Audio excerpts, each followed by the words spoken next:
Hi, everyone. Welcome to our play club this evening. This is our Treasure Island Play Club. My name is Rosie Strube. I'm a theatrical manager and a producer. I'm based in Brooklyn, and I have the pleasure of being Ken's manager. We've worked together for many years, and I'm so pleased that I get to host our play club this evening. Tonight, we'll be discussing Ken's adaptation of Robert Louis Stevenson's Treasure Island. And this is a very special play club event because we are welcoming both our online viewers as well as our in-person audience who are watching together from Hale Center Theatre, where Treasure Island is now on stage through March 19th. And this is not Hale Center Theatre's first production of one of Ken's plays. They did Treasure Island in 2009. They've also done Three Musketeers, Lend Me a Tenor, and The Games Afoot. So we're so grateful to you all for co-hosting our play club this evening.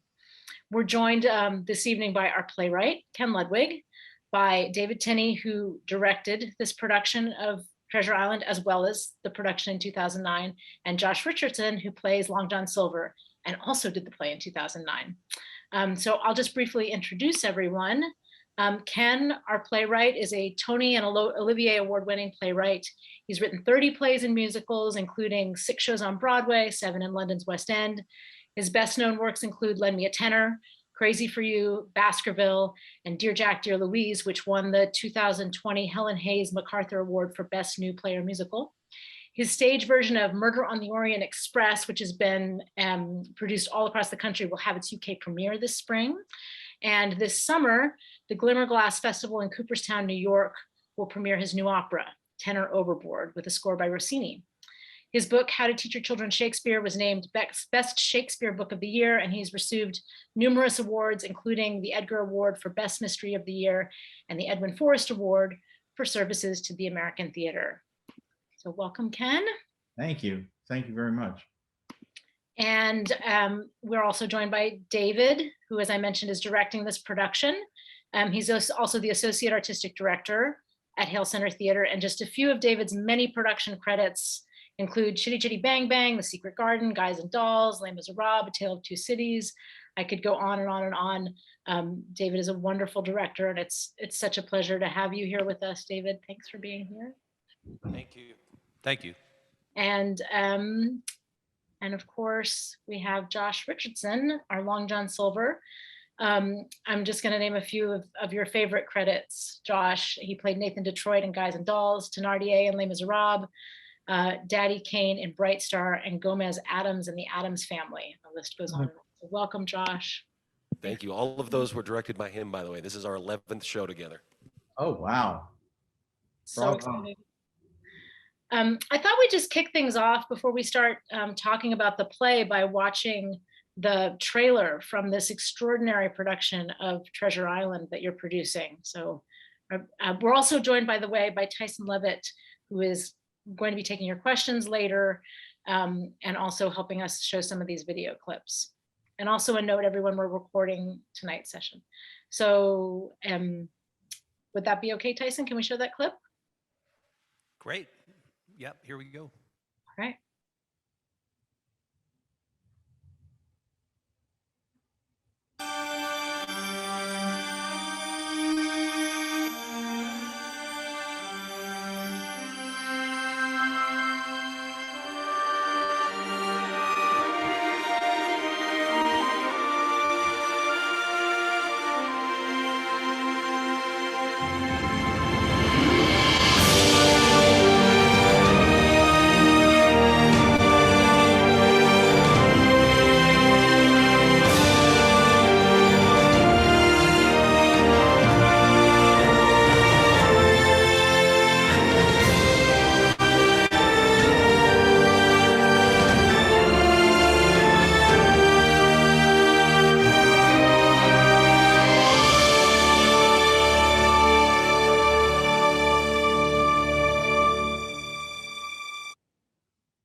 Bravo. So exciting. Great. With that, I thought we just might want to jump into a discussion of this adventure play that you've written, Ken. As many of you know, Ken is very well known for the comedies he's written, but he's been asked by 3 major theaters on 2 continents to write the adaptations of these epic adventure stories. And Ken, I would just love to hear you talk a little bit about the sort of intersection between comedy writing and these adventure stories that you've adapted, which also include The Three Musketeers and Sherwood, The Adventures of Robin Hood. Well, thanks. What a clip. What a trailer. Oh my God. You know, and what a production. It's just a remarkable. And thanks to everybody, Hale Center Theatre. I'm just you can imagine how grateful I am and thrilled. I got into it. I didn't set out and say, oh, the next thing I'll write is an adventure story. A theater, I was working with the Alley Theater and at the time on another show, and the artistic director at the time said, hey, you know, we could use really something to bring family audiences in, and you know, we have such big, you know, beautiful theater, and what might you think? Would you think about adapting a classic or writing some huge other play? Might have been an adaptation of a you know, could have been anything. I could have done a Dickens. I was always inspired by their great Nicholas Nickleby, and I thought, oh man, that great two-parter. And so like maybe in the back of my mind was some desire to do something like that, but that's not an adventure story per se. That's not a swashbuckler. Let's put it that way. It's a great novel. And so I had that opportunity, and because they had a big company and I could do what I wanted to do, I tried to write the heck out of it. And as you all know from having done it, I would write stage directions like, he jumps off the ship into the water, or he beats Israel hands on a mast. And my view of that has always been that, good, you know, that's what directors and actors and designers want to do, is invent all that themselves from scratch of how to do it. So that's why, and from what I'm seeing, no one quite has risen to the occasion as well as you guys have, but that was the fun for me. Yeah. Well, it's definitely fun to see see that all in action through that trailer. Do you want to talk, Dave, about how you kind of, I know this is the second time you're doing this. I'm sure the first production was very different because, as we've just heard from artistic director Sally Dietland, that this is a state-of-the-art stage that you're working with. How did you go about approaching this? Reading Ken's stage directions exactly. We took you completely at face value, Ken. Say, oh, he has to jump in the water. No, what I love about what you were able to distill from the novel is you were able to really keep the sense of adventure and the epic scale of everything. And I love that you kept the first person narrative, but everything still was very, very intimate. So we had the challenge of how do we use our stage to tell this epic adventure story and still really focus on the intimate relationship between Jim and Long John. And that was our balancing act. But man, when we got to do those moments of swashbuckling and adventure, we went for it. It was a blast. Very cool. Very cool. Let me, Rosie, if I can add something to your, when you asked me that question, is, and this part of the answer too, is that when I was asked to do, you asked me that how much it's like other kinds of playwriting, is one of the things I try to take pride in is the idea of being a professional playwright. When people say to me, are you working on anything new? The answer is, of course, that's what I do for a living. And I love what I do. So being faced with another challenge and somebody saying, oh, adapt a swashbuckler or do those things, made me feel, oh, great, because that's what I do, because I'm a professional playwright. And it's a great, I think, lesson for all of us in the theater. We're all, it's not a lesson for us. We all know it. It's a lesson for everybody else that, you know, we do this professionally. This is what we do. And to roll up our sleeves and solve problems in all different genres is something I'm proud of, and that these guys obviously do all the time and are proud of. Ken, if I could say, one of the things I love about your work is and I'll own this opinion, is I think that comedy writers make the best dramatic writers because they don't live in that weighty place that so many of these dramatic writers like to live. They balance it, and you've been able to maintain the wit and find those little gems of humor that are very human. We don't live in that heavy place all the time. We need humor to get through tough stuff, and I love that you were able to maintain that. Thanks. Thanks. And I appreciate that. And I'll elaborate is that, you know, in comedy, you need a certain concision. You have to be concise. You can't, you know, you can't get to a great punchline if you've got just too many words. I'm working on a play right now with the theater in England, and one of the actors is trying to expand his part a bit and add a few words. And I say, no, and it's not because I'm being fussy and I'm not being holier than thou. It's because, you know, you get to that laugh by having 5 words or 1 word. And it's the same thing. You have to tell the story. Whatever you're writing, it seems to me, you have to tell the story, tell the story. It is, comedy is precision. It's music. It is rhythm. Yep. And and you brought all of that sensibility into this, which, you know, adapting a 19th century novel, it's very wordy and it could have been very heavy, but you were able to push through and really distill the kind of that magical relationship. Thanks. Thanks. So did you memorize every single word for word, Josh? Every single word. Right? Well, I heard some advice in an interview with Anthony Hopkins where he talks about preparing for a scene and reading the script over and over and over and over till he's gotten it 200 times by the time he gets to set. That's how I approached this.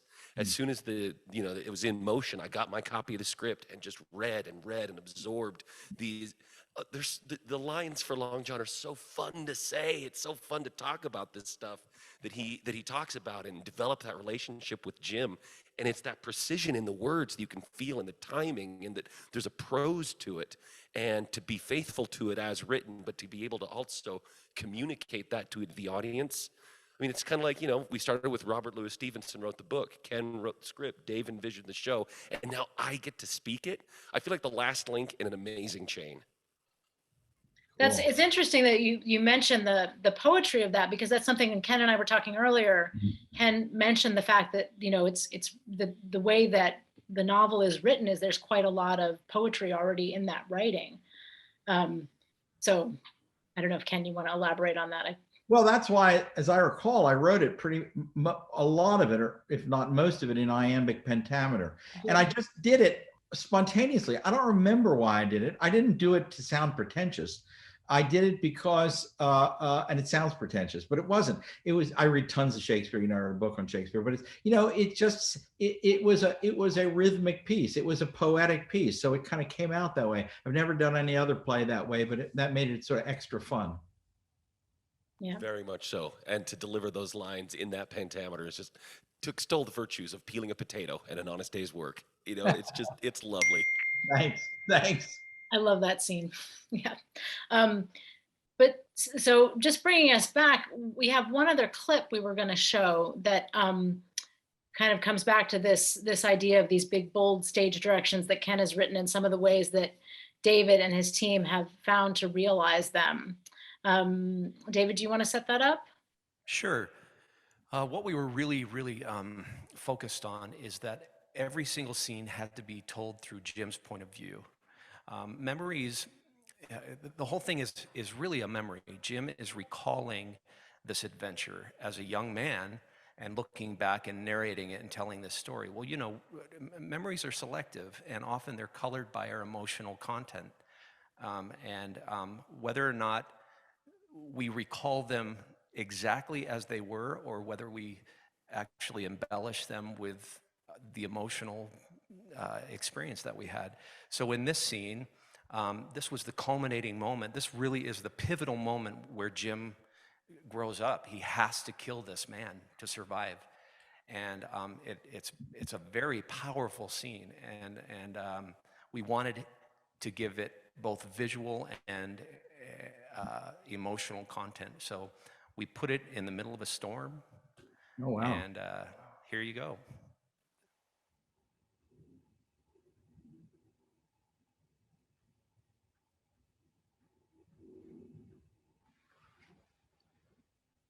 It's keeping me from moving at all.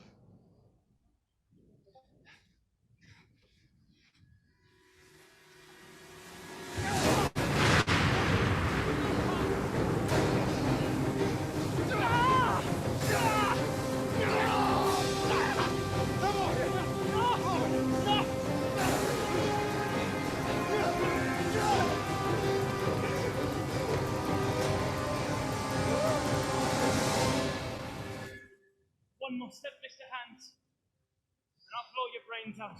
I swear to heaven I'll do it. Don't try me. Don't. Wet from the sea, you lover!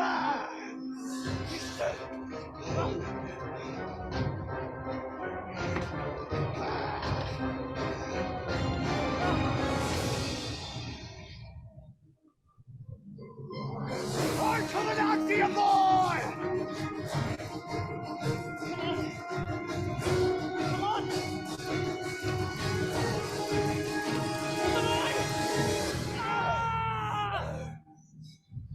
You're a dead.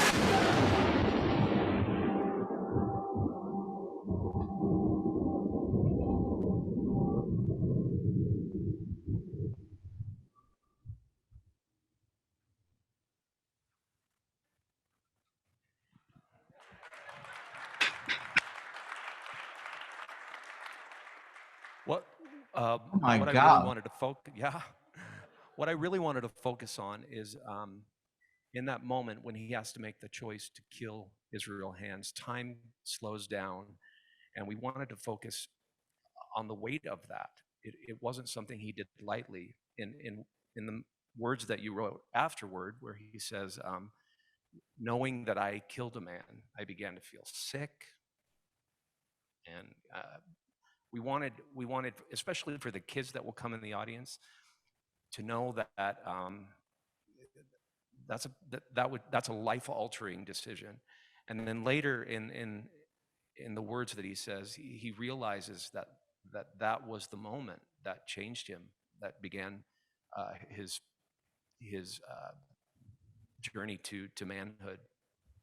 So we take a little bit of time afterward where he almost reverences the body and apologizes, physically apologizes. He has to throw the body overboard, and he sits there in that moment before he starts speaking.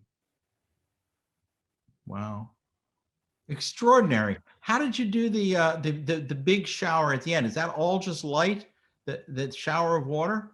It's actual rain. I mean, it's water that comes down, and then it's lit through the rain. And then obviously we had, during the fight, Israel Hands clips in. We try to do some magic diversion so you don't really see him clipping into a harness. So extraordinary. Yeah, absolutely beautiful. Oh, wow. Thank you for that. Yeah, we wanted all the spectacle, always coming back to the spectacle has to be justified by the emotion of the moment. Bravo, that's just right. Yeah. Thank you. And speaking of which, I think, one of the things that makes this adaptation of Treasure Island so unique and so beautiful is this relationship, Ken, that you've created between Long John Silver and Jim. And that, very sort of carefully crafted so that, the father isn't a character on stage, but he really is a character in this script because he exists so much. He continues to live, longer than he does in the book. And then you've created this very intricate relationship that goes from the father to Long John Silver to Jim. And I wondered if you would talk a little bit about that for those who haven't seen the play yet. Well, thanks. As I adapted the book, and I've done it tried to do it with the other adaptations I've done too, is to really two things. One is to try to make them innately theatrical, because why else do it? Why not just go read the book? So when I did Baskerville, I did 5 actors. When I've done I've added Sabine, a sister for in Three Musketeers, a sister for D'Artagnan, and that made the 2 of them a theatrical unit going to Paris. And in this, what appeared to me to be the heart of the story was so much, it's Jim's journey, but it's that heart-wrenching journey when you've lost a father and he gets a father figure to love and admire, who then is so complex. He's got so many lights and darks that it makes it more and more interesting. But clearly by the last scene, we realize that his heart is with Long John, and Long John's heart is with him, and that's what made it interesting to write. That gave me a through line as to what is the real story. Every time you do a play, you have to figure out what is what William Gibson calls the spring at the center. That is, what is the central relationship in the story, and that seemed to me the right one to dramatize. Absolutely. I mean, I think it makes all the difference in terms of the way that you're able to receive the play as well. I don't want to give too much away about the end, but and Josh, do you want to say anything about your experience with playing that role in this way? Yeah, I mean, absolutely. Number one, I love a scoundrel. I love a scoundrel. Luke Skywalker's great, but Han Solo's the cool one. And Yeah. you look at the character, the morally gray character of Long John Silver, who has made difficult choices his entire life, and the whole show is about his difficult choices, and that he comes into interaction with Jim, who is a symbol of youthfulness and purity and innocence. And for me, the journey that's found in the script is Long John going from, my goal is the treasure, and I'll do whatever I can, I'll say whatever I have to say to get to that treasure, until he gets to this climax where he has to choose, do I do just what it takes to get the treasure, or now do I protect and care for this boy who's become a son to me? And it's another tough challenge that he faces, that's so fun to explore those motivations, and why he does what he does, what his arc is, and how he is a different person at the end of the show than he is at the beginning. It's like candy for an actor. Yeah. And that is really unique too, because in the book, we don't know what happens to Long John Silver because he just disappears. Right. I don't want to give too much away, but the other very cool part of this relationship is how Ken is a Shakespeare fanatic and a Shakespeare scholar, and I think there's Shakespeare in every single play you've written, Ken. Yeah, right. But it has a very a beautiful place in this play, because it's sort of that connective tissue between the father and Long John Silver and Jim. And I would love to hear someone who's much more articulate speak about that, because I just find it such a moving part of this particular adaptation. Dave, how about you? Yes, I love that through line. I think what you've captured so beautifully, Ken, is the universal theme that every kid, when you're on the threshold of adulthood, whether your parents are living or not, you have this ideal of what you think they are, the goodness of who they are and how perfect they are. And then you walk through the threshold and you see, oh, they're very flawed. Mm-hmm. And there's a moment in the development of a child where you have to wrestle with that and come to terms with that. And then eventually you come to a new understanding and a brand new kind of all-accepting love of your parents. And that's universal. And this relationship with Long John and Jim is so beautifully crafted, because you watch Jim see him in the ideal, you watch him leave that, and almost violently, he has to cut himself off from believing that there's anything good about Long John. And then he comes back to this, I love you as I can only love a parent. Mm. It's beautiful. And it's interesting, looking back, when you posed the question, Rosie, that I hadn't thought of before, is that subconsciously, or you just do these things on instinct. I use that, I think it's the Richard II quote in the last scene, maybe.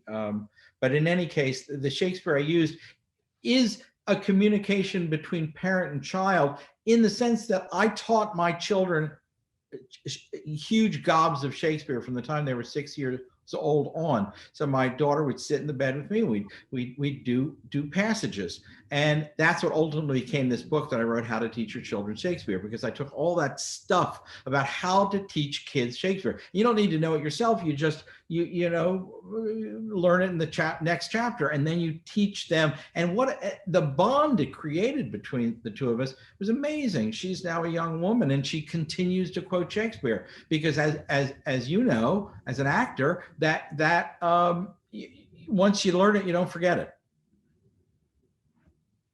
Absolutely. And some, it's I love in the world of the play where that Shakespeare comes in, that it's almost a code between Long John and Jim, that we discover, hey, your father taught you Shakespeare, well, your father taught me too.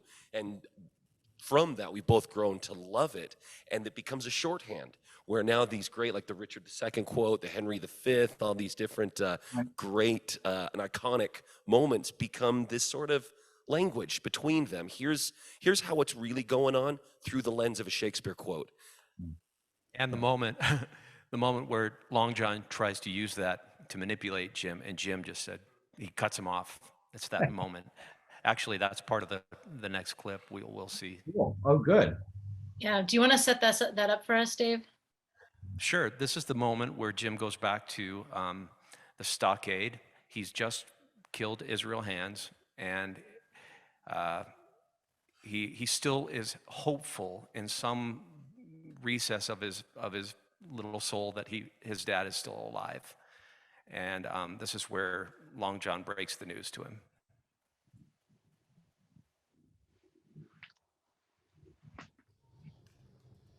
Now listen to me, lad. You're within half a plank of death, and what's worse, a torture. Now they're gonna throw me off, that's for certain. But I'll stand by you, and you stand by me. Now I got one more string to me bow, but if it ain't the thing, we'll face them back to back. And if it goes hard, we go down together. Do you really think I would stand by any man who killed my father? Now don't start that again, lad. Miss She can't take it. You murderer! Jim. You scum! Jim. You filthy lying! I saved your father's life! Yes, Flint ordered me to kill your father, and yes, I brought him to this blasted jungle! But after that, I set him free. Him and this old dog named Ben Gunn. I killed the other 4, who'd have killed me if I hadn't. I returned to Flint, said I'd killed all 6 of them, which was taking a poxy chance with me life, I tell you that. But I couldn't kill your father, Jim. We was mates. He was my friend. Oh, you know I'm telling you the truth. You could see it in me eyes.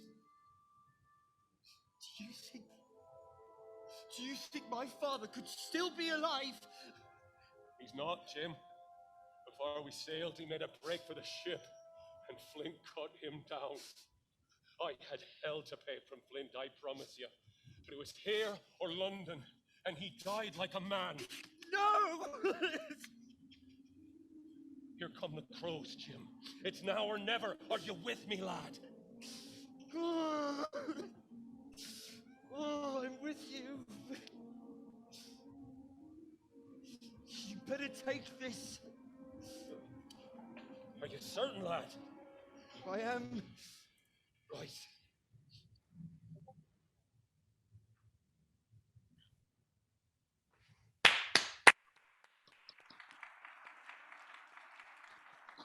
Great.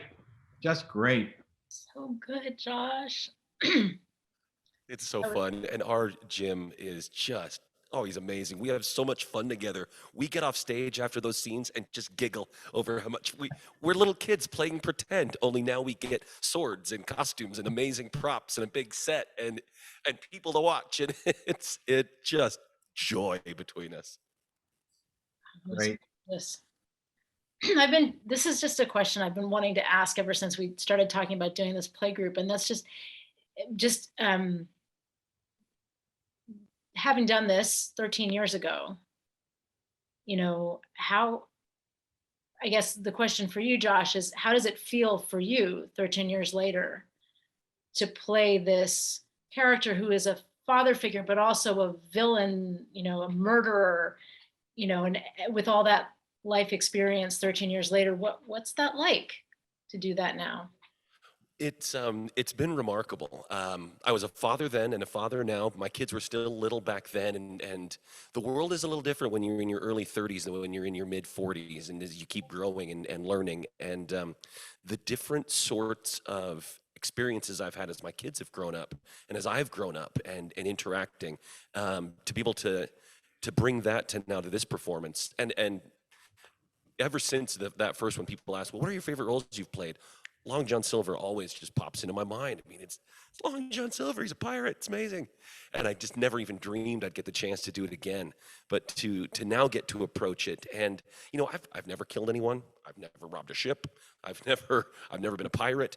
But I've made hard decisions, and I've made decisions I regret, and had to figure out how to come back from that.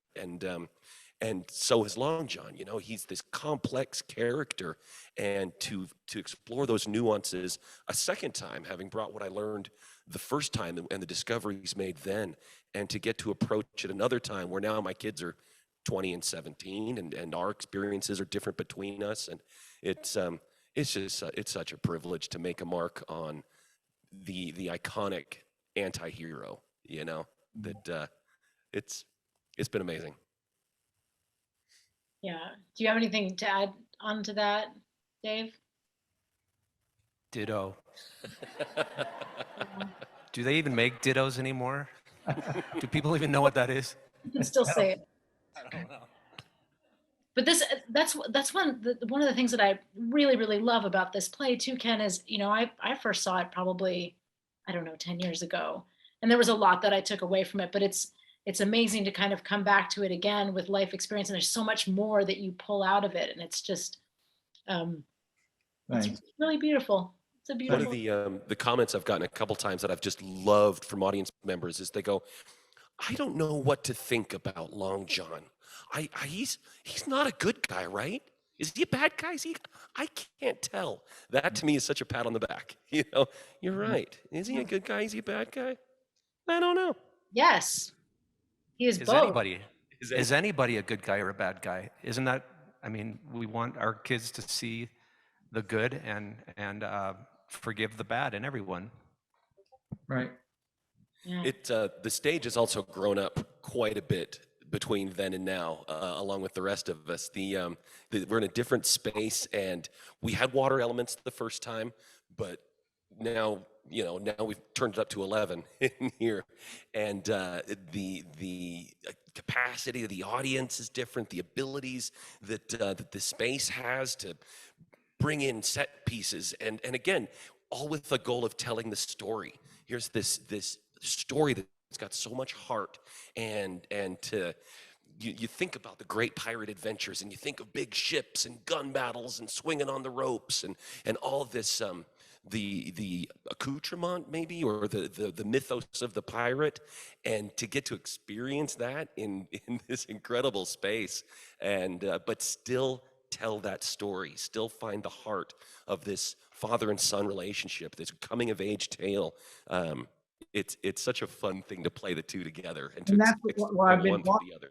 And what I've been watching, and that's what seems to me very remarkable about the production, and hats off to you directing this way. And you must have spent real time at the table and time in a rehearsal. You can just tell, because the intimacy you've created and the texture of those relationships I've only seen from the clips is really palpable. It's really powerful. It's terrific. It's tremendously good.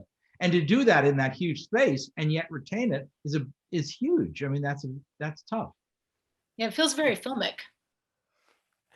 Thank you. Yeah, surround yourself with people who are better than you and let them do their job. Right. That's my motto. We have incredible people here and really smart designers and everything. And as we wrestled with this, that's exactly what we kept coming back to, Ken, is we just want to make sure that we never lose sight of that intimate story between the two of them. It's amazing. Most things that get really big like that sometimes don't. And I was in England for ages, and I'd see things at the National and the Olivier stage and the RSC, and it gets lost so many times. Really extraordinary production somehow managed to keep it, and it's the quality of the design and the lighting, and it's all the things that you're in charge of that you somehow made work magically. I mean, my hat's off to you. It's really, really good. Thank you. I'm super proud of our team. Yeah, I bet. We could turn and take some questions from the audience if anyone has any. And then if you're watching online and you have questions for any of our panelists, you can put them in the Q&A and I will ask them from there. Tyson's grabbing a mic, and then. Thank you, Tyson.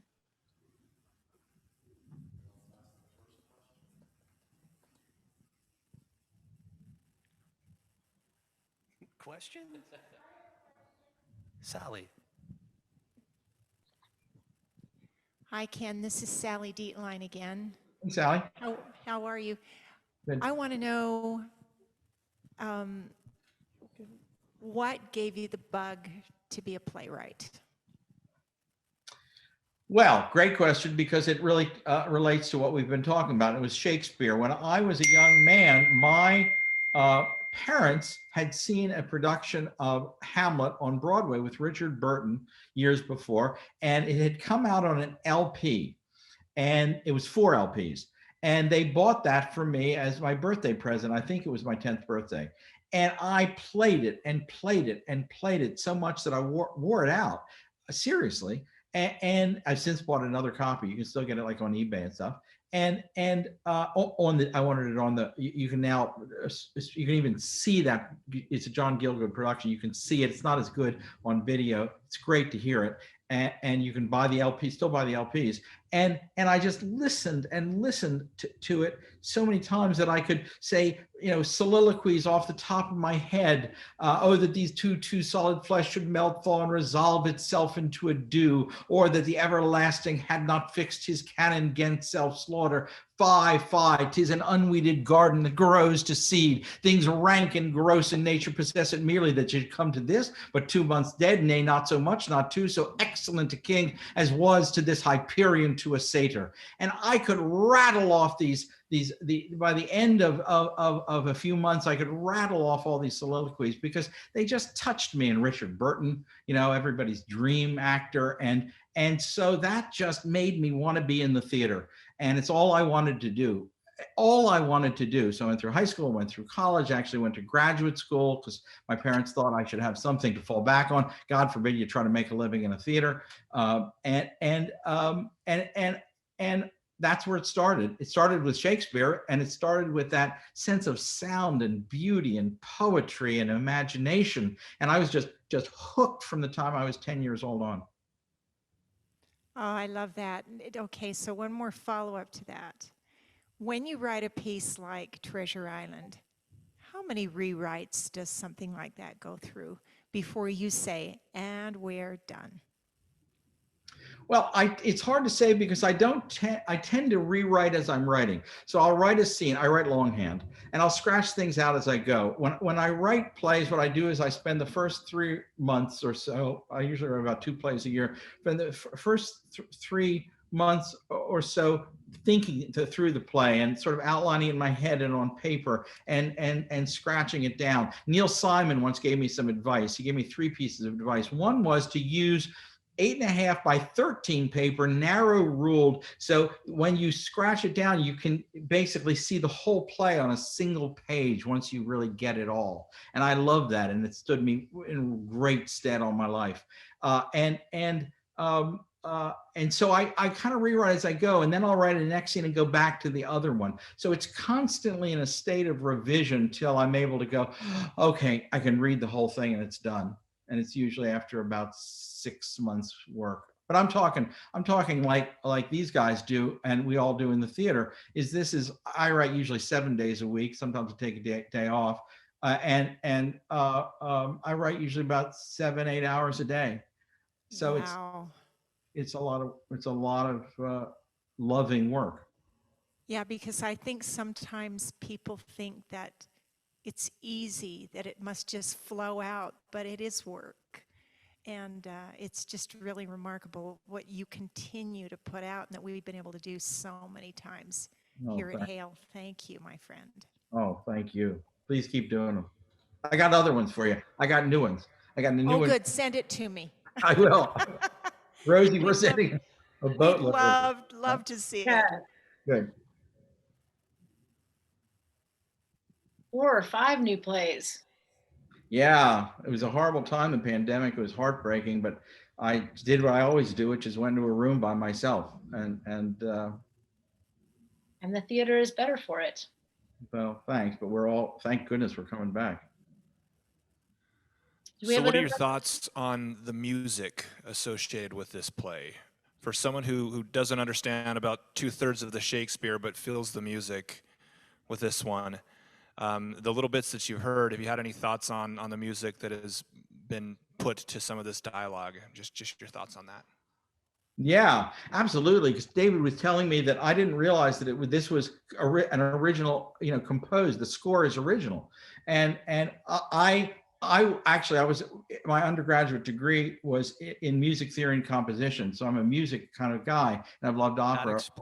That explains. But I didn't write that music. But I didn't write it. It was you guys who came up with this terrific composer who you said is from around there, and he composed the entire score like it was a movie. And I just heard it for the first time tonight, and I thought it sounded fantastic. I had a bunch of cues in there to do Mahler here and do a little bit of I forget what I put in the original. Prokofiev, I think you had at one point. Oh yes, of course I did. Yeah. That's right. And wisely, they decided to have this composed by a great composer, and I thought it was incredible.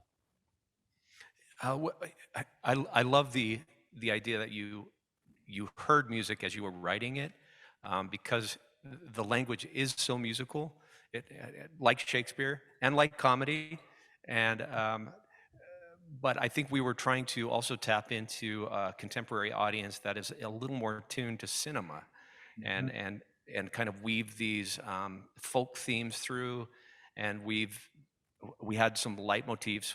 He created a map theme that is introduced right when they first see the map, and then it builds and builds. So when the treasure finally is revealed, that same theme comes out in kind of this epic swell.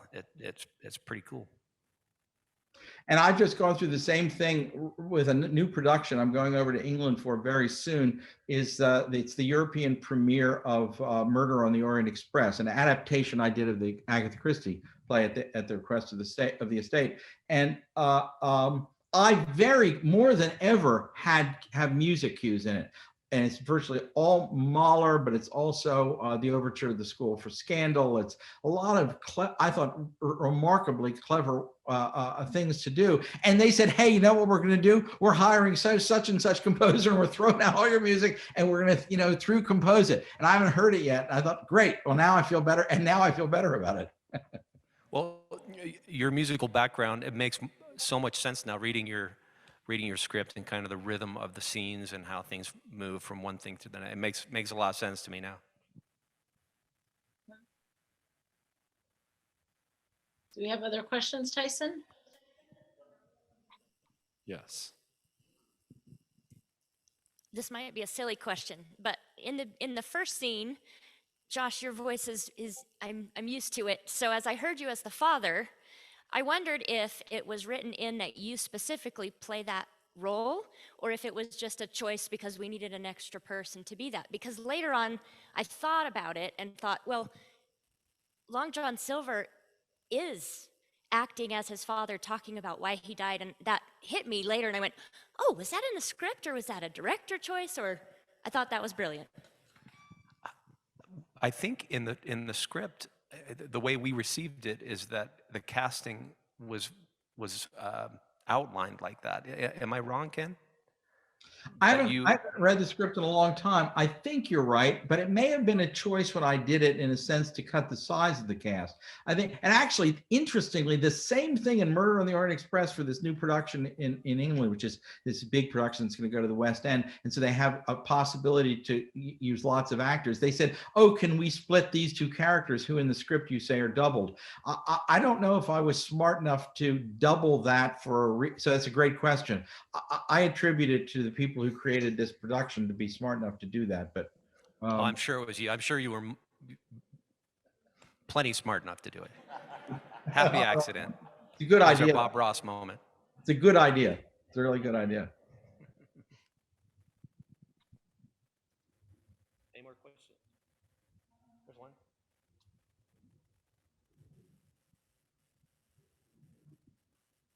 When did you start your job as a scriptwriter, and what was your first play that you wrote?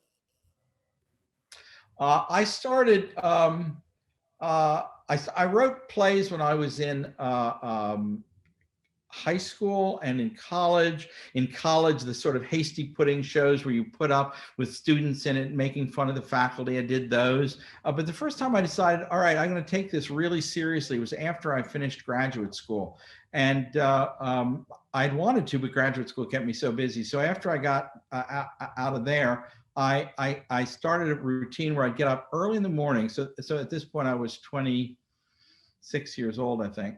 I went to a couple of graduate schools. And I'd get up in the morning every day at 4 o'clock, take a shower, put my jeans on, and right from 4:30 to 8:30, I had gone to, it was law school, and then put a suit on and went to the law firm. And so I was writing in the mornings for 4 hours every morning, and I wrote about 3 plays in a row that were done in small little church. I live in DC, where I am now. In church basements, you know, if you're young and you don't have any connections, and if you get people to read your work, so they were done in small theaters. And then it was about the third, maybe the 4th play I wrote, which was Lend Me a Tenor. And at the time, it was actually called Opera Buffa, was my first title for it.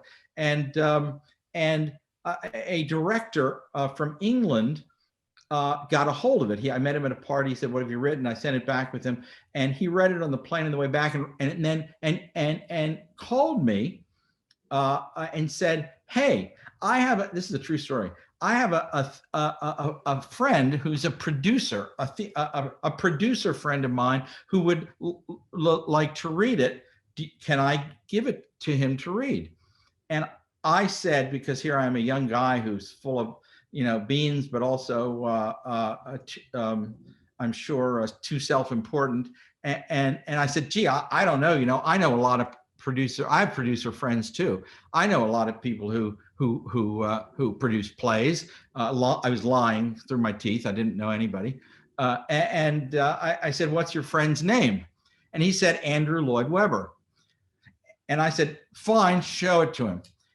And it was Andrew Lloyd Webber. He showed him the play, and Andrew produced it on the West End, and then produced it on Broadway. So I worked at my craft, and I was working away as a young man from 20, you know, in college, and then into my young professional life, and then after working like a slave for ages and working like a dog, I suddenly had the big break I needed, and I got my show on Broadway in the West End, and then right soon after that I wrote Crazy for You,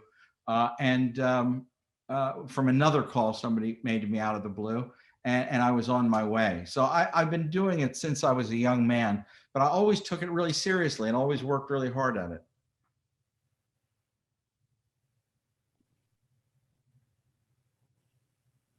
Dave has also directed Crazy for You. I know. And I want to do it again. Love Crazy for You. It's one of my all-time faves. Thank you. Sally says we've done it. Now you need to tell her we need to do it again. That's what I said. I was trying to say that. Absolutely. Let's make this a habit. And you got to also do Three Musketeers again. And yeah, come on. You got it. Good. Ken, I have a question for you, actually. Just kind of on behalf of the cast, is there anything you'd like me to? In a few minutes, I'm about to take off and go get suited up and go do this thing. Is there any words I can bring back to the cast? Any advice you'd have for us on telling this story, or any words of wisdom you'd like me to share? Well, you know, here's what I want to say, but it's going to sound like, you know, very anodyne. You know, I just saw these clips. It's incredible what they're doing, you know, and I'm in awe of the theater. I still go into a theater, and I just, you know, it's like a place of worship. It is a place of worship. It's a holy place. And seeing what you guys did, you know, it's nothing but gratitude. Clearly don't do anything differently. It looks incredible. I mean, incredible. And, you know, and also the people who don't get thanked enough in the theater are, you know, is the stage management and the people behind the scenes and the people on costume and the people in, and they're working their tails off. And the people in the box office, and the producers. I always go to the box office. I always make a point and go thank everybody who's selling the tickets to the box office. They're making this show happen. And all of them, to a person, always they're there because they love the theater. These are not because they happen to look up and get that job on Craigslist. It's because they love the theater and want to be around a theater. And really, my heart goes out to everybody and say, thank you for doing all this and to creating that product. It's extraordinary. And costume people and the designers and the stitchers. I always go through the costume shop when I have shows around and meet everybody and meet all the people who are stitching little buttons on and perfectly with great pride and beauty. It's extraordinary. It is an amazing team. The backstage show, I'm convinced if we had cameras backstage showing the flurry, the army it takes to keep us on stage, that would be something worth just a ticket in and of itself, seeing that team. So I appreciate you mentioned that. I do have to step out. So, sir, let me just say thank you from the bottom of my heart for creating this. It is by far the favorite role I've ever played. It has made such an impact on my life, and I appreciate you putting this together for us and creating it. Thank you. Thank you, Jeff, so much. Thank you. We have one more question. Yes. So this is kind of a twofold question. Number one, what is the most fertile ground for your ideas for upcoming plays you're writing? And number two, what are some of those ideas that are bumping around in your head right now? Well, that's a great question. Sometimes I have, I have a list, and it must be about 12 or 15 titles long of things I hope to write, soon, and I don't know which ones I'll do next. Sometimes I write a play and put it in a drawer because I think I haven't figured it out entirely. One of those is called Shakespeare's Jubilee. It's about the famous Jubilee that David Garrick put on in 1769 in Stratford that made Shakespeare a common genius. People had sort of not forgotten him, but he wasn't as well known. Another one's a play called Bowser about dogs. Other plays, with Baskerville, in the case of Treasure Island, because somebody called me and asked me to write a play. In the case of Sherwood, which, by the way, I think would work really well at your theater because it's a big, another sort of epic swashbuckler. It's about Robin Hood. I've always loved the Robin Hood mythos. And, it comes from ballads from the 1200s and 1300s. There's no urtext. There's no famous text. There's Mallory and yes. And later, of course, The Man Who Would Be, not Man Who Would Be King, the T.H. White book. But one day I was visiting the Edinburgh Festival and I got a call from Barry Edelstein at the who is the artistic director of the Globe, the old Globe Theater in San Diego. And he said, Ken, I want to write, I need a play for next summer. This was August of one year. And he says, I need a play for next summer. I'm directing Hamlet. We're doing Richard II. We're going to do Guys and Dolls. They have 3 theaters there. And I need something else that would be, the audiences would love, and that would be a good family show and a big show and so on. So I thought about it and I called him back and I thought, well, what about finally doing the Robin Hood play I've always wanted to do? So I did it. I called it Sherwood, The Adventures of Robin Hood. And it worked pretty well. I'm very, very proud of it. And it premiered at the Old Globe Theater. So sometimes it's somebody calling me about a project, the Agatha Christie estate saying, do one of the Christies, put it on stage. Sometimes it's something I've nurtured in my heart for a long time, like the Robin Hood play. Sometimes it's just, I like the idea. I loved writing the comedies throughout my life, the original comedies. And there's about 10 of those I've written. And I'm working on a brand new one right now. And sometimes I say, well, I want to sit down and write a real honest to goodness comedy in the American tradition of Kaufman and Hart and that tradition that I'm trying to keep alive. I'm writing a new book called Thoughts on Comedy, which is going to have short chapters about all the different things I've thought about comedy and comic dramas, particularly over the years, and drawing on not the last play, but 3 ago, I wrote a play called Dear Jack, Dear Louise about my parents meeting during World War II by letter. It's a two-hander. They corresponded for years before they met because one was on the West Coast and one on the East, and then they traveled during the war. So wherever I can find something that really affects my heart, that I do because I care about it, not because it's maudlin and not because it's sentimental, but because it's maybe a part of my life. This is a longer answer than you wanted. All the comedies, virtually, I think maybe there's one exception, are set in small towns. One in York. I grew up in a little town called York, Pennsylvania, and in the Amish country, Pennsylvania, and they're virtually all set in small towns because those are the people I know. I know how to write them because I know them.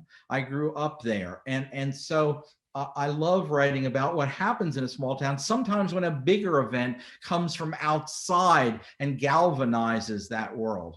That's what happens in Lend Me a Tenor when a world famous opera star comes to what was then a pretty hick town in a way, Cleveland, because it was a small town. It was a sophisticated, wealthy small town because of all the of its its corporate life, but it was still a small town, and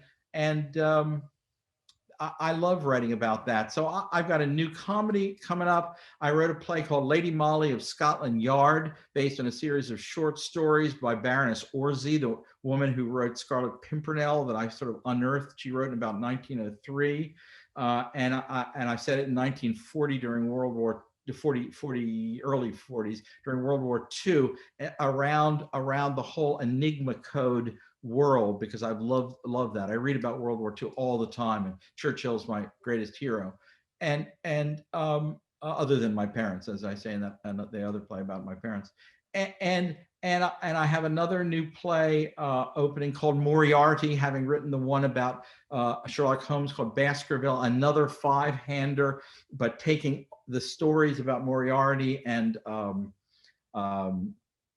the woman, the woman, that he falls in love with in the first story, and combining those and making a sort of a thriller out of that, a real thriller this time, less a mystery than a thriller, which I've never done before. So I'm always trying to look for new genres in a way, taking the old genres and remaking them. Sometimes I find the ideas that's how I found Baskerville, walking around the shelves of my libraries, and guys saying, "Oh, that book's sticking out. Let me pull it out and reread it," or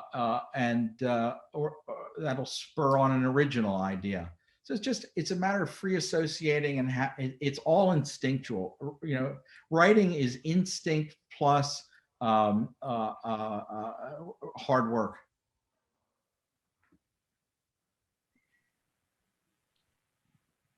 Any other questions? I think we're about at time. Unless anybody else has one final question.